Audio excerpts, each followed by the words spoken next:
तो यहाँ पर जो एक हमारा त्रिभुज है PQR है ना, इसमें जो है क्या सब दिया हुआ है, AB, A और B, इधर से AB समांतर PQ, ये बड़ा वाला, ये दोनों भुजा क्या है, समांतर है, ये दोनों भुजा क्या है, समांतर है। इसके बाद क्या दिया हुआ, AC, यानी ये वाला भुजा है ना, और ये वाला, ये दोनों क्या है, आपस में समांतर है। तो दर्शाइए कि मतलब होता सिद्ध कीजिए कि BC समांतर QR है। ठीक है, तो इसलिए सबसे पहले जो दिया हुआ है उसी से हम प्राप्त करेंगे। तो सबसे पहले इसमें क्या दिया हुआ है, AB समांतर PQ दिया हुआ है। क्या दिया हुआ है, AB समांतर PQ।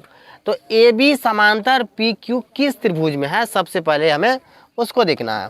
ठीक है, तो AB समांतर PQ जो है ये हमारा त्रिभुज है POQ में। तो यहाँ पर लिखेंगे इसलिए त्रिभुज POQ में, POQ में इसमें क्या दिया हुआ है, AB यानी ये भुजा और ये बड़ा भुजा दोनों क्या है, समांतर हैं। तो AB समांतर क्या दिया हुआ है, PQ, यहाँ पर लिख देंगे, दिया है। अगर ये त्रिभुज का दो भुजा क्या है, समांतर है, तो अन्य दो भुजा क्या होगा, समान अनुपात में होगा।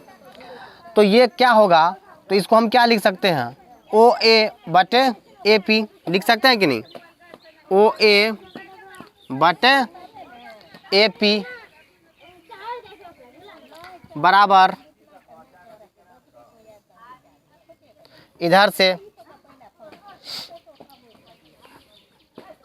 ये दोनों भुजा समांतर है ना, तो इस त्रिभुज के अन्य दो भुजा कौन हुआ, एक तो ये भुजा हुआ, एक तो ये भुजा हुआ, है ना। तो ये भुजा और ये भुजा दोनों भुजा क्या होगा, समान अनुपात में होगा। तो इधर क्या होगा, OB क्या होगा, OB बटे क्या होगा, BQ क्या होगा, BQ। इसको क्या मान लेते हैं, समीकरण 1। यहाँ तक समझ में किसी कोई दिक्कत नहीं। अब पुनः फिर क्या दिया हुआ है, AC समांतर PR है। तो AC समांतर PR है, तो ये कौन सा त्रिभुज में है, तो POR में है। कौन सा त्रिभुज में है, POR में। क्या दिया हुआ है, AC समांतर PR दिया है। अगर ये त्रिभुज हुआ, इस भुजा के समांतर अगर ये भुजा इस भुजा के समांतर अगर ये भुजा है, इसका अन्य भुजा कौन होगा, PO और OR होगा, PO और OR होगा। तो ये दोनों भुजा क्या होगा, समान अनुपात में होगा। तो इसको क्या लिख सकते हैं, OA, क्या इसे लिख सकते हैं, OA इधर से OA बटे AP बराबर फिर इधर से OC बटे CR। इसको क्या लिखेंगे, समीकरण 2। यहाँ तक किसी कोई दिक्कत नहीं ना। यहाँ पर लिखेंगे समीकरण 1 एवं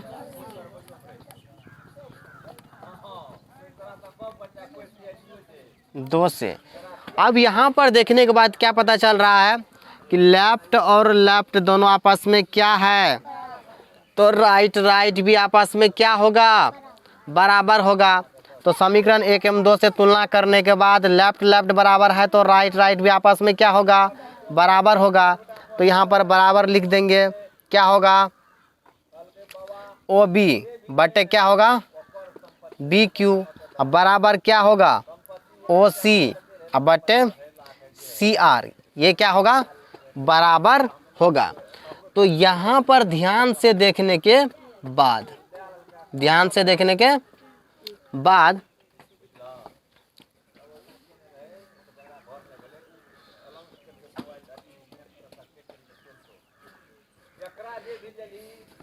यहाँ पर एक भुजा है नहीं, यहाँ पे ये मिला हुआ है, ठीक है,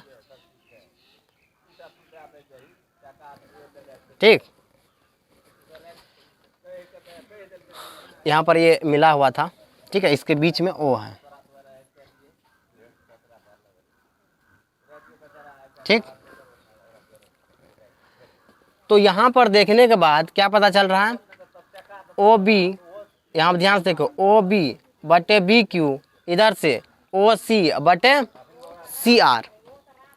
अगर किसी भी त्रिभुज के दो अनभुजा समान अनुपात में विभाजित हो रहा है, किस अनुपात में विभाजित हो रहा है, समान अनुपात में विभाजित हो रहा है, तो उस त्रिभुज का जो तीसरा भुजा है, उस त्रिभुज का जो तीसरा भुजा है वो क्या होगा, समानुपाती नहीं, समांतर होगा। क्या होगा, उस त्रिभुज का तीसरा भुजा क्या होगा, समांतर होगा।